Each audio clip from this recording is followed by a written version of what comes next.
This is the Southeast Asia region. This Asian region consists of 11 countries. Here you can find a country that is considered one of the richest in the world, and that is Singapore. Singapore. But in this same region, you can also find... Liit lang pala na Singapore, no? Pilipinas ito. Pero sobrang hirap ng Pilipinas. Number 1 lang naman talaga dyan. Ano kasi po? Politika. Gobyerno pala. Still labeled as poor countries. And one of these poor countries is the Philippines. Oh, sikat ang Pinas. A long time ago, the Philippines was richer than Singapore. Though it was still poor way back then, this country had the potential to be one of the richest. And believe me when I say that the Philippines should be as rich a country as Singapore today. But what happened? Why does the Philippines remain poor? Gobyerno, inflation, ano pa ba? Sabagay sa gobyerno na rin yung inflation eh. Pero ang main reason talaga niyan, gobyerno talaga. Politika, ano pa ba? Wala kasi maayos na leader eh. What are the real reasons why this nation cannot overcome poverty? Why is Singapore rich compared to the Philippines if they had the same potential? Walang corruption. Ayun pa pala, corruption pre. Sobrang lala kasi ng corruption dito. Ano tayo? Top global ang Pilipinas sa corruption eh.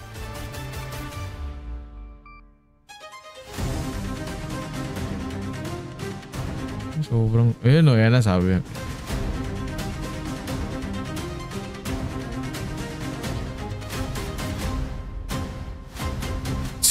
Nagsasayaw pa si Alma, pre. Well, for us to understand this topic better, let's first have a little flashback of Philippine history.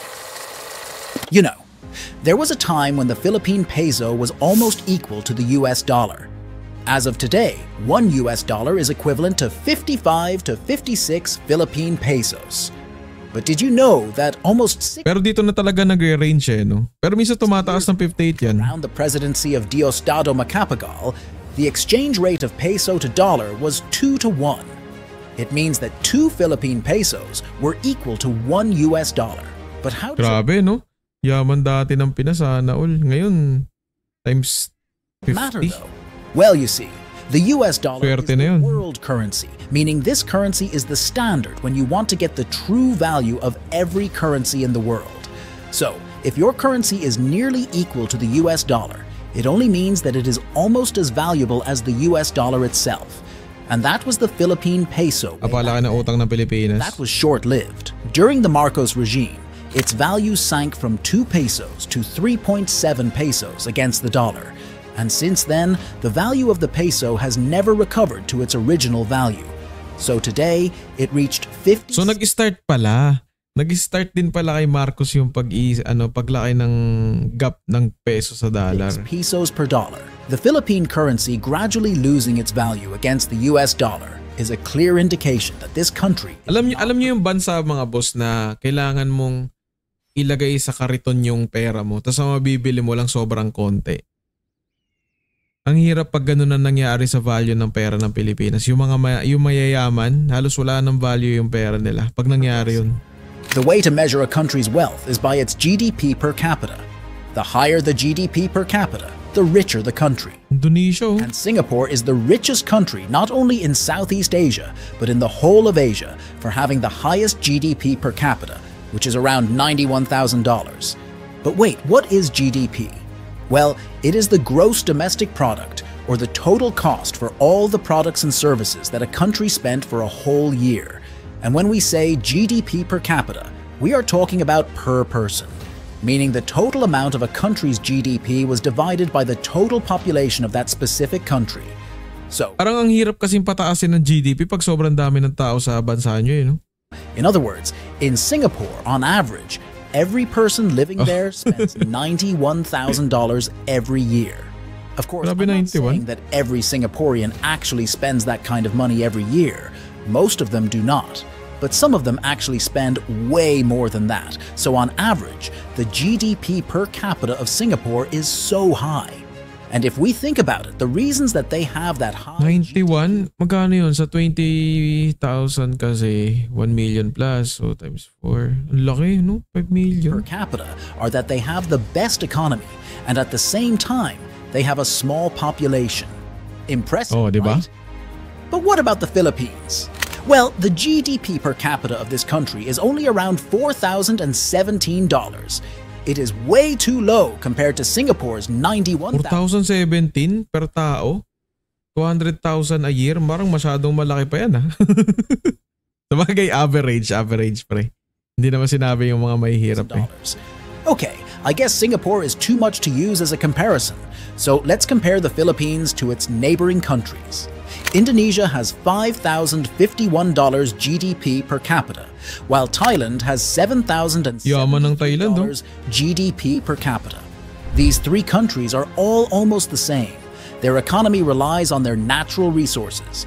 Their geographies are almost the same, since they all have the same access. Pero sobrang yaman talaga dapat talaga ng Pilipinas, boss, kung talagang hindi sobrang lala ng corruption dito. Yung corruption kasi dito, boss, simula pinaka mataas sa posisyon hanggang sa pinakababa may corruption.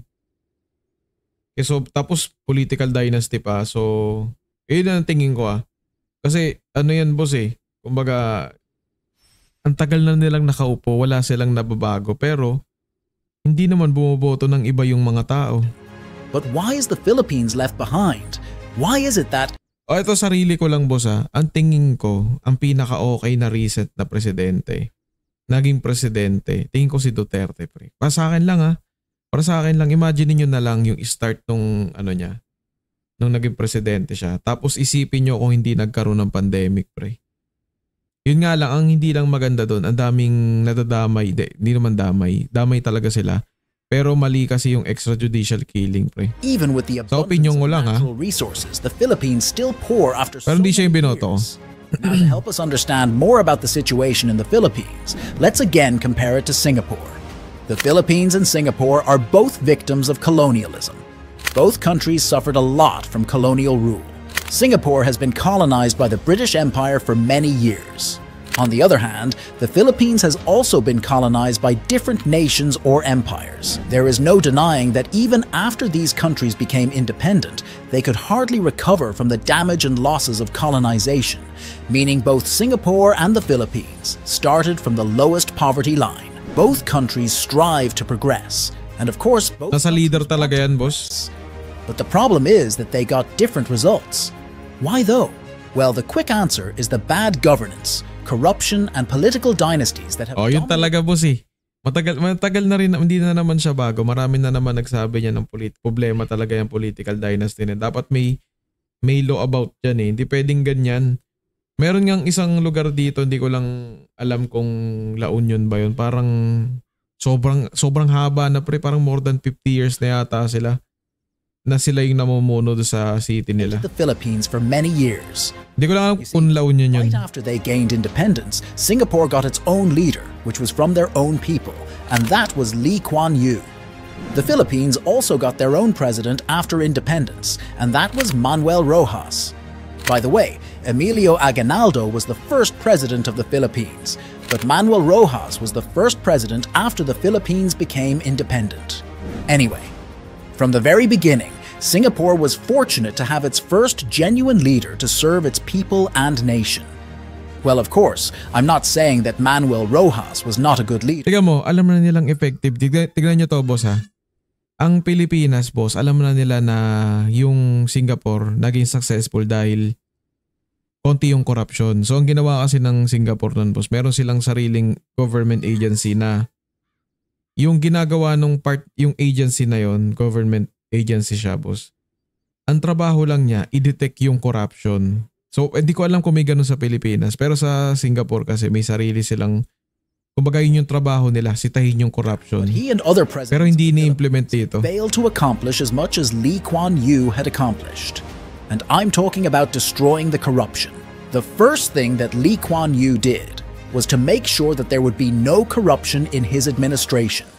Corruption talaga, pre, made sure that every public servant of the country, from the lowest to the highest position, was not corrupt. But then again, the corruption rate was not zero in Singapore during his term, but it was very low, not only in the Asia, but in all countries in the world. What he did was he founded the CPIB, ito yun. or the CPIB pala tawag nila, Corrupt Practices Investigation Bureau, and the sole purpose of this agency is to fight corruption. Hindi ko alam kung may ganyan ba tayo, pre? May PCGG ba? Yan ba yung pinatrabaho nila? Hindi ko alam, parang hindi ramdam eh. They combated corruption not only in the public sector, but in the private sector as well. On the contrary, yan ba trabaho ng PCGG? Pinas kasi corruption rate in the Philippines. Parang hindi ramdam, no? As a matter of fact, in 2023, the Philippines ranked as the Kasi kung ramdam siya, boss, tingnan nyo naman yung nagiging ranking ng Pilipinas. 115 out of 180 territories on the race up to 116 countries scored. 115th least corrupt nation out of 180 countries, meaning this country is one of those countries where corruption is rampant. The second key to Singapore's success is its meritocratic system. This system was also established during the Lee Kuan Yew administration. The idea of this system is simple, yet very effective. They will only select leaders or government officials. Okay, gets. Naalala ko na. So ang ano niya talaga, boss, yun nga, yun yung kinagandaan. Dito kasi sa Pilipinas, tignan nyo naman nangyari, boss. Kahit si Dewata Pares, pwede siyang mag-file ng COC niya. So dito sa Singapore kasi, boss, bago ka mag-file dito, kailangan may napatunayan ka muna talaga. May tinapos ka. Hindi naman sa panghahamak ng tao na hindi nakapagtapos. O may sabihin maganda yon, pero iba pa rin kasi yung may aral, boss. Sa kanila required na meron ka munang tinapos, may maganda yung credibility mo, bago ka mag-file ng COC. Dito hindi, boss. Basta may pumasahe ka papunta do sa sa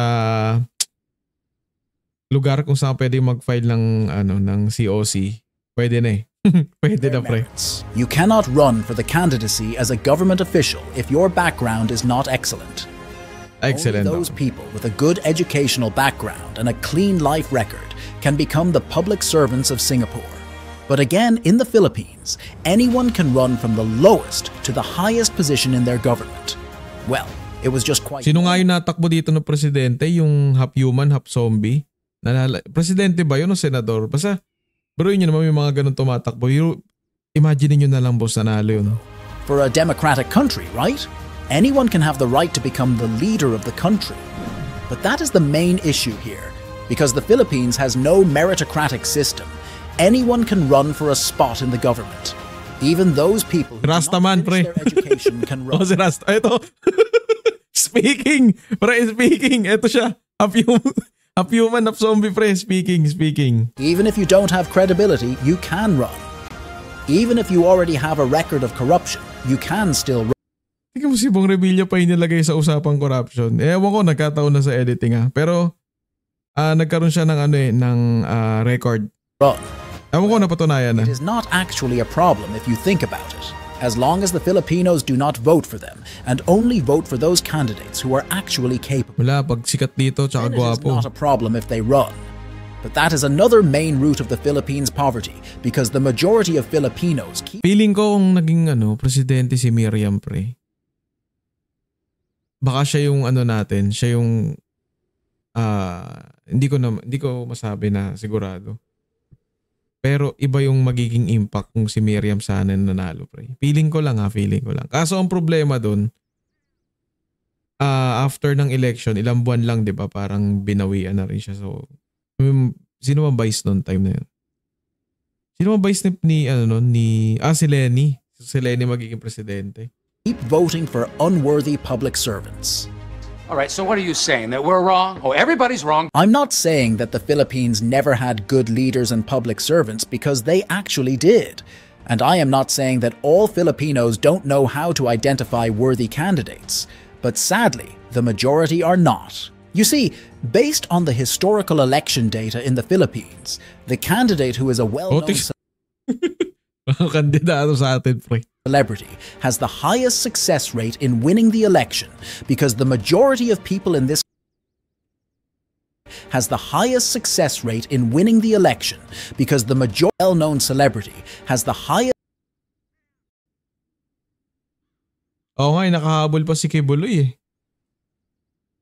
Pati si Kibuloy nakahabol pa, pre. Hinuhuli na siya. Success rate in winning the election because the majority of people in this country keep voting for candidates who are famous instead of those who are basta gwapo no? Gwapingis kasi. Actually deserving because of their excellent educational background. In other words, the majority of people are obsessed with putting celebrities in office. But that's not the worst. The worst thing is that they keep voting for the same person or the same tulad nito, sobrang tagal na family to nila become their public officials. Yes, I am talking about the political dynasties that have been happening in the Philippines for centuries. If you're going to review the history of the Philippines, you will notice that many powerful families have already been elected to office, generation by generation. From the president down to barangay officials, political dynasty is noticeable in this country. You will be surprised if I tell you that in some parts or provinces of the Philippines, only one clan has been governing the land for decades. But what if I told you that that was not the longest political dynasty ever recorded in Parang this 50 country? years nga, La Union yata. In La Union, Philippines, Ito nga. there is a political clan that is believed to have had the longest political dynasty for over a century. Century 100? What if lang boss kung hindi tayo lumayo sa pagkasakop at govern tayo ng ibang bansa, ano kaya ang Pilipinas ngayon? Wonder topic lang boss. Hindi ko rin alam. Mahirap magsabi dyan. Maraming pwedeng mangyari dyan boss. Hindi mo masabi kung maganda o Too many pangit. years of service, right?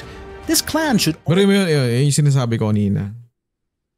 100 taon na kayo nagsiservisyo, ganong ka-successful na ng ano ngayon, ng La Union. already have made their own kingdom. Speaking of kingdoms, Mga Ortega these ba yan? clans in every political dynasty are already insanely rich people in the Philippines. So it is not surprising that if you rank the richest people in this nation, most of them are from the political dynasty. I think you already have a clear understanding of why the Philippines has been poor until now. Believe me, if this nation has good governance with a zero to low Oo, rate pre. of corruption, Totoo yan. it will become one of the richest countries not only in Asia, but in the world. Every opportunity for wealth exists in the Philippines. From the abundance of natural resources to access to the ocean to a lot of tourist destinations, there are many skilled Filipinos, not only in this country, but all over the world.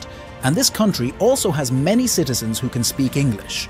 This country almost has the key to becoming a first world country, except for good governance. But having good governance will remain a dream if the people in this country keep electing corrupt and unworthy politicians.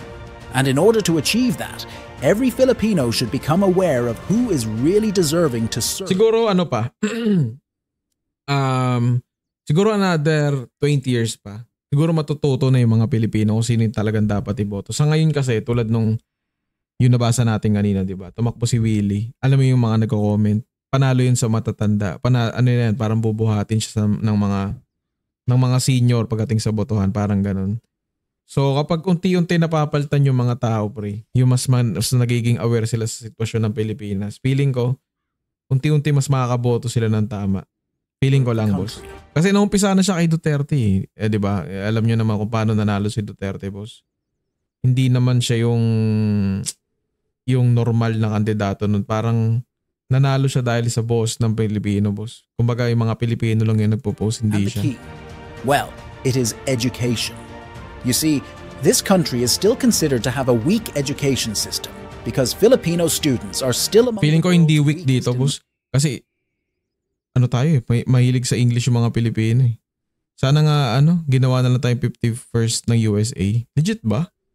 Maganda ba? Feeling ko hindi. math, reading comprehension, and science, according to the Global Assessment, with the country ranking 77th out of 81 countries and performing worse than the global average in all categories. But not only that, in the Philippines, nearly 20% of Filipino children are not attending school or do not have access to school. And that is one of the big reasons why the majority of Filipinos can be easily fooled by the propaganda of corrupt politicians and political Yun nga lang. dynasties. And if all Filipinos have access to a good education, they will soon realize that their nation actually needs good leaders, and they will raise their standard in selecting government officials. Well, this matter is not only happening in the Philippines. Corruption and bad governance are also happening in all poor countries around the world. But one thing you can notice in every rich country is that they prioritize the education of the next generation over anything else. And if the tingin ko rin Philippines do that as well, perhaps someday this country will become one. Pero mga 20 to 30 years pa. Parang sinabi mo, boss, pag naubos ng senior magiging, hindi naman, boss, ang akin, boss. Gato yan eh. Kasi kung papansinin niyo boss, hindi ko lang alam kung ni Yusef is para sa, yung biogesic parang same siya ng function. Pero ang palabas nila sa TV yung Neosep pang sipon, parang ganon. So ang point lang doon boss, kumbaga madaling kontrolin yung mga dating tao na kumbaga nakuha lang sila ng information sa TV. Ngayon kasi hindi. Sobrang ang lawak na ng information. Meron sa Google, meron sa YouTube, lahat ng mga search engine, makikita mo na kung ano yung totoo. So mas madaling malaman ngayon yung totoo. Dati kasi, kayang-kaya pang i-manipulate yung mga tao. So hindi katulad ngayon, boss.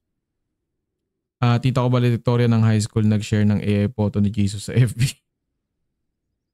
Oh, boss, feeling ko pag napaltan unti-unti. Pero hindi rin eh. Meron kasing mga bata na ewan ko. Hindi ko alam. Hindi mahirap magsalita ng tapos. Pero feeling ko lang naman, boss. Kapag nagkaroon yung tao ng mas nasanay sila sa internet, mas makapag-desisyon sila ng tama.